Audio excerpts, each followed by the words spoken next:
what valuable papers we have had, Bourke Cree.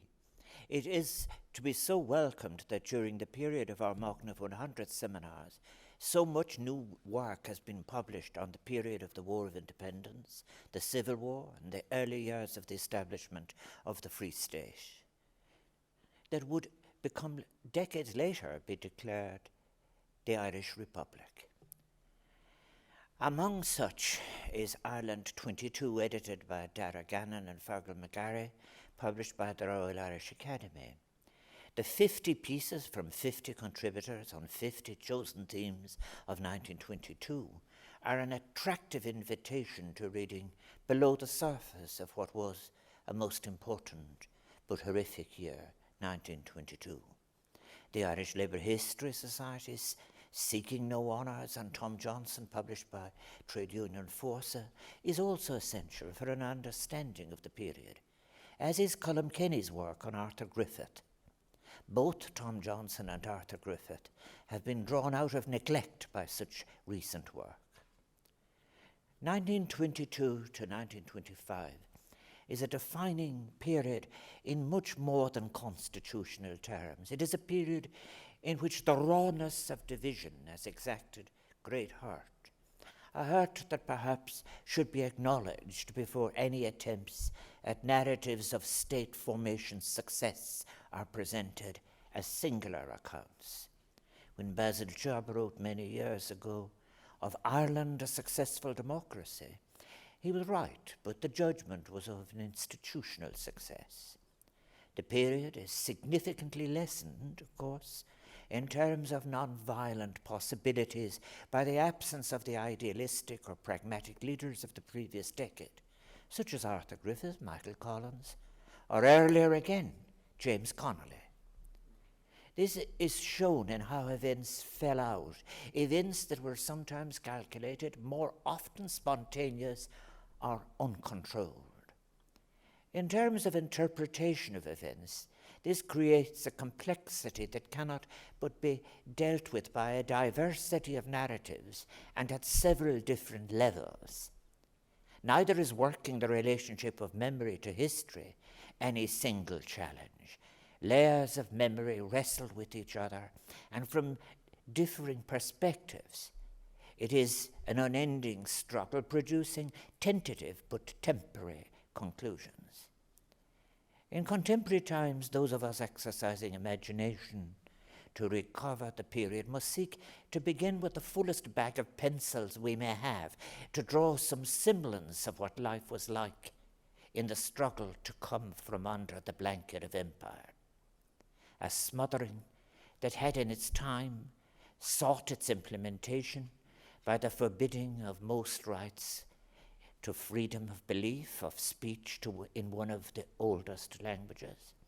It had involved dispossession, debasement, all based on the assumption that those who were seeking freedom constituted a dangerous threat, that they were a lesser, backward, untrustworthy people, that could at best be but possessors of a quaint but still dangerous disposition.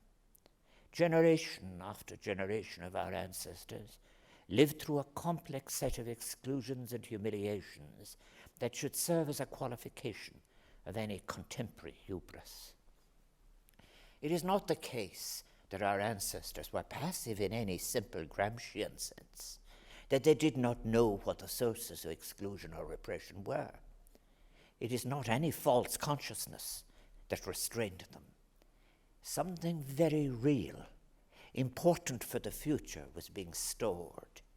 It is a suppressed experience of hurt, that based on humiliation, of being regarded as lesser. It is one that is transmitted through the generations. The hurt, such as is inflicted, is not cast aside, forgotten, but imbued with anger, takes on a shape in silence that enables it to be available for its catalytic release when opportunity presents. James C. Scott has described such so well in his Domination of the Arts of Resistance, using literary materials as well as ethnographic research. It is a great challenge beyond the task of inclusive integrating of acts of memory, the accepting of distance from what was painful, and seeking to do so with a rejection of any false palliative amnesia, recognizing that our task is to live ethically in the present, create futures with possibilities. There will be no doubt some who might suggest that creating pictures of the past to accommodate the present should appeal, but such will not suffice for any adequate response to preparation for the present or future. The acknowledgement of the role of myth is of an entirely different order. By 1922, the Irish people were a wounded people. They had suffered the First World War, both in terms of participation and in resistance to conscription terms. Many had died in the Great Flu. An election that had released great energy and desire for change, that had its result been accepted, would have made a war of independence and an ensuing civil war unnecessary. The obduracy of imperial pressure, however, would require that the opportunities for peace be thrown aside, and such tragic folly would be repeated during the Civil War. The year 1922 and its events are ones, of course, of heroic commitment to their tasks in the most difficult circumstances on the part of many. But it is a year which is marked so deeply, not just by the failure of diplomacy, as indeed we are in our current times, but by the reliance on such a coercive force of unscrupulous practices, such as would prevent any peaceful departure from the gripping fingers of empire. Empires in so many settings have shown that this would also be the experience of others of the colonized. Security of tenancy holding had given way to security of ownership. To hell with home rule, it's the land we're after, George Birmingham had been told in his day in the late 19th century in Mayo. And there is a violence that comes from land hunger. It is impossible to understand the events of 1922 and the year that followed, 1923, without recognizing the importance of the land issue. The 1923 Land Act that was coming would offer reward to some, give an opening opportunity to some conges, but would, in its allocations too, exclude not just those regarded as still dangerous in 1923, irregulars, many of whom would remain incarcerated until 1924, even though the armed surrender had been on May the 24th, 1923. But exclusion would include too those who were calculated as being on the wrong side. In my paper for Machnamh 5, I drew on Eleni Coelinon's work on the prison diary of Joseph Campbell as a source for reflection on what those incarcerated were discussing between May 24, 1923 and the time of their release. They had lost, would not get their jobs back, would not be getting land, and the ban on immigration to the United States by De Valera would not be lifted until July 1925. I have a personal connection to the period. My father, uncles and aunts were activists in the War of Independence, but my father and uncle were on opposite sides in the Civil War. My uncle was in the National Army in Renmo, Galway, my father in Hut 3 in the Curragh internment camp. Later applying for a small pension, my father wrote to the Pensions Board, I was in employment as a grocer's assistant at a salary of £130 per year, plus £50 for travelling. After my release from the internment camp, a deputation from the trades, he mentions his previous employer's name, and they asked for me to be taken back in his employment. He refused to do so, with the result that I was idle until the 1st of August 1924, when I got a position as a junior assistant from Michael Nolan, Eyre Street, Newbridge, at a salary of £50 per year indoor. At the time, very few people would employ an ex-internee. What I have quoted was the signed statement of my father, John Higgins, dated 18th of April 1935, in support of his application, which he, like so many others, would repeat over the years for a small military service pension. The pension files contained in the National Archives record their long and exhausting battle for that small pension, which in my father's case was eventually granted in 1956, almost 22 years after his first application and just 8 years before his death in December 1964. Such was the bitter reality for many of the non-landed, the internees who were now unemployed, and for men perceived by many as unemployable. Their previous comrades in the newly emerging Irish state were now estranged from them. A state was coming into being, one of which it would quickly become clear that it was modelling its administration practices, not on any Michael Collins type of administrative radicalism, but on a mimesis of what might be the excellences of imperial practice. Ireland's ongoing decorative commemorations and our 6 Machnamh 100 seminars have sought, and it is welcome, to focus attention not only then on the political and constitutional context of the events of 1912 to 1923, but also on the wider experience of war, conflict, the Great Flu, and the horrific political violence associated with land security and land hunger within Irish society. And not only that violence which was being imitated or reciprocated, but new forms of violence, including gendered violence. The period carries so many examples of cruel punishments as well as killings. The broadening of scholarly perspectives beyond constitutional and military history has greatly enhanced, I suggest, our understanding of how conflict and war is experienced and registered as a cultural, social and emotional phenomenon within Ireland's recent past, as Guy Byner's work has shown. Among what remains to be given adequate space in the historical accounts are the efforts of those who sought peace, be it Archbishop Clune and the War of Independence, the Trade Union Movement, the Labour Party, the People's Rights Association in Cork.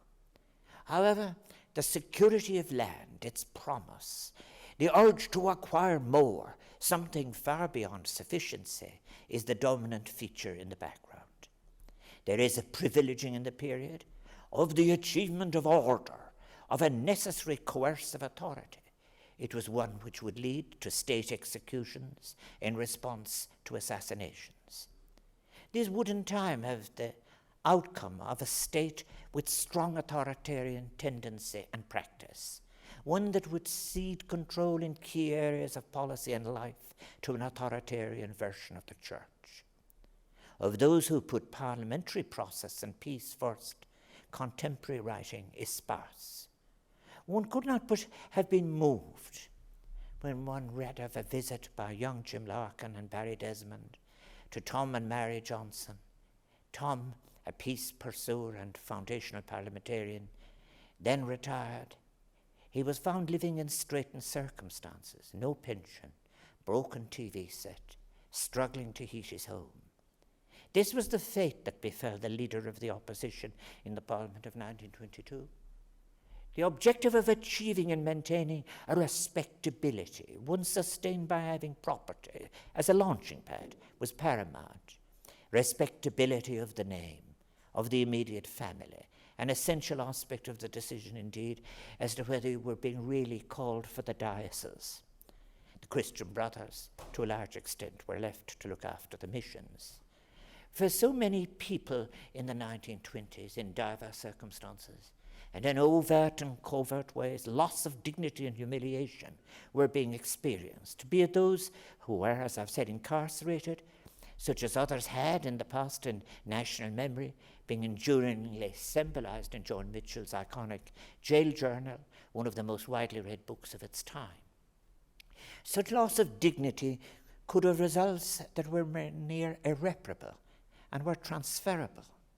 It was not solely individuals who were affected. Loss of health, the consequences of life with flying columns, sleeping in dugouts, all had consequences that families were left to carry. Not all nationalists, of course, had the response James C. Scott describes of a stored response for future delivery in opportunity. Responses to authoritarianism, old and new, could take different forms. Interestingly, it was in their direct response to such breaches that was the distinctive feature of Fenianism within nationalism. It was said that Fenians could be identified by their, quote, readiness to meet the eye of the priest, landlord, policeman, or grazier. Fenians prided themselves on their self-respect and refusal to conform to traditional deference. Fenians were anti-aristocratic Democrats who had forged links with English radicalism and harboured notions of just reforms, particularly agrarian.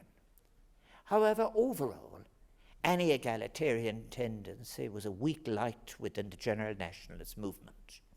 In the prosecution of the fruits of its struggle, nationalism, as is found in so many cases of formal independence being granted, would in the administrative procedures, imperceptibly at times, take on empire's assumptions, replacing the previous colonial authority with a new but similar version, one that bore authoritarian tendencies, for example, in notions of what constituted the deserving.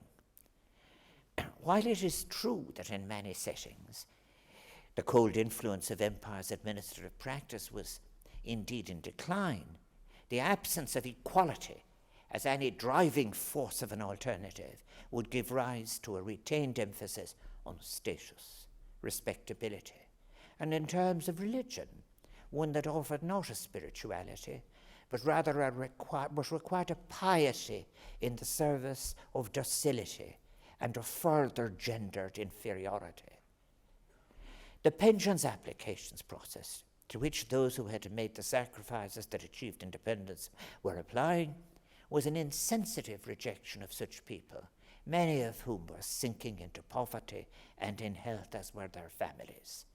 It was in terms of bureaucratic oppression, one that was deeply humiliating, with requirements that were impossible to meet being inflicted on applicants, all done in an official Chekhovian form of communication and judgmentalism.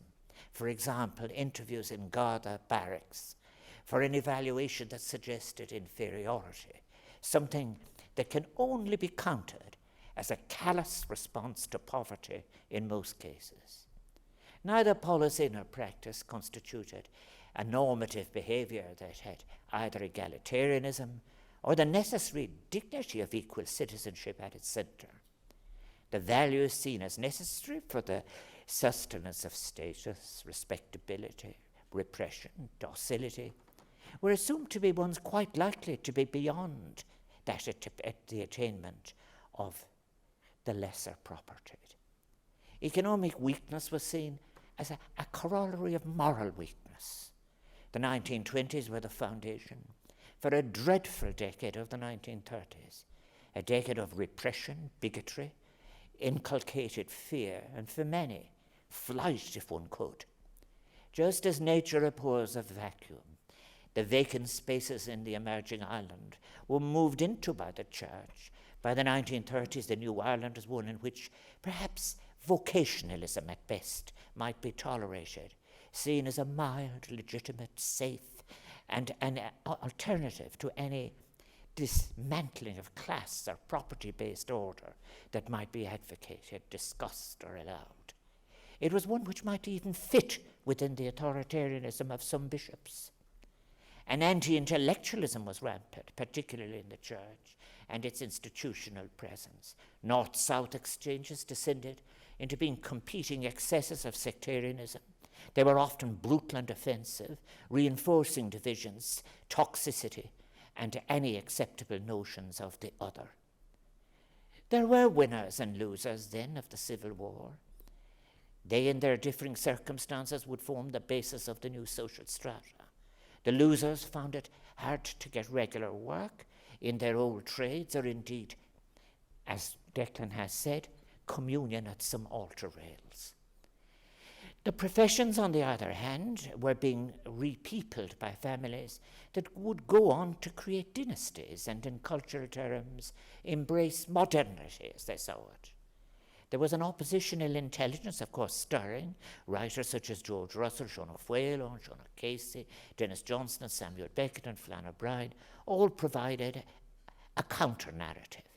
Institutions, too, such as the Gay Theatre, became the centre for performance of subversive writing. However, literature, as Declan Kiberd has noted, which had helped invent Ireland, now found itself often censored by the very country it helped to create. The Censorship of Films Act 1923 was an early arrival. Under the Censorship of Films Act, a censorship film certificate could be denied for public exhibition if it was deemed to be indecent, obscene, or blasphemous, or contrary to public morality. Under this regime, more than 2,500 films were banned, and over 11,000 films were cut by film censors between the 1920s and the 1980s. The first film censor, James Montgomery, declared that he acted as a moral sieve and used the 10 Commandments as his guide. Then, too, the moral attitudes of the Committee on Evil Literature, 1926, permeated the first Censorship of Publications Act, 1929. Sexuality, reproduction, and matters in relation to the corporal all were of the greatest concern to the Irish censors, and censorship enshrined an ideology that was deeply suspicious of the uncovered body, sight of flesh, expressions of human sexuality, and beauty. Censorship, as Peter Martin has noted, had its moral entrepreneurs who, with an energy they suggested they had drawn from divine sources, went from creating moral panics to legislative victories over any expression of sensibility or, heaven save us, anything sexual. The first organised campaigns began in 1911 in Limerick and swiftly spread to Dublin and then around the country. Campaigners were mostly Catholic, members of confraternities, vigilance associations, and other groups of laymen and priests. They received support from the hierarchy, but their passion came from their own values, which blended piety with middle-class Puritanism that would have been familiar to their British or Unionist equivalents. Censorship was too part of a wider exclusionary manifesto in the new state, one that focused its energies on differentiating Irishness from Britishness. When it was discovered, for example, that the incoming Mayo County librarian Letitia Dunbar-Howson was a Protestant whose alma mater was Trinity College, the controversy result in her position becoming untenable. A Protestant pushing a book into a Catholic child's hands. While cinema was considered suspect, crossroads dancing, seen initially as a far healthier pastime, and was promoted, yet by 1934 it too would have to go, requiring a clerically controlled alternative, the Dance Halls Act. The strict segregation of the sexes was, of course, a remarkable feature of the Irish countryside of the time, as was being noted by several visiting anthropologists and journalists. Those who could no longer, for whatever reason, remain in the repressive environment of 1920s and 30s and had opportunity, emigrated, mostly to England, and were termed lost souls in some of the editorials of the Irish daily newspapers. It was the legislative atmosphere of the 1920s that laid the foundations for all of the extremism of the 1930s, which would become a decade of misery, exclusion, and subjugation for so many. As we reflect back on the early years of the new state, we should consider, too, the price we have all paid for an unethical memory. If memory is both the recall of a historical experience and carries also the accrual of layers of meaning through which the events have been repeatedly reconstructed, these layers of memory were to be left orphaned for so many decades in the newly independent Ireland, resulting in so much lost opportunity. Thankfully, there now is a rich scholarship, but we should never forget those who had to plough what was the lonely furrow. As we look to the future, I believe it is one in which we can muster hope for the citizens of this country, the search for an identification of a common ground built on a shared humanity is our best hope. A reflection has been made. Now the work is handed over and all are welcome to come aboard. The process of ethical recall with which we've been engaged through these 6 seminars of Machnamh 100 over the past 2 years, the reflection we have made, as well as other commemorative events, can aid us all, I believe, in this our shared journey together towards an emancipatory future, one that is marked by inclusivity, diversity, possibility, and a sharing of memory in conditions of peace, in a diverse republic of which we can all be proud, be always open to revise and change, make better. Míle buíochas is Barbana.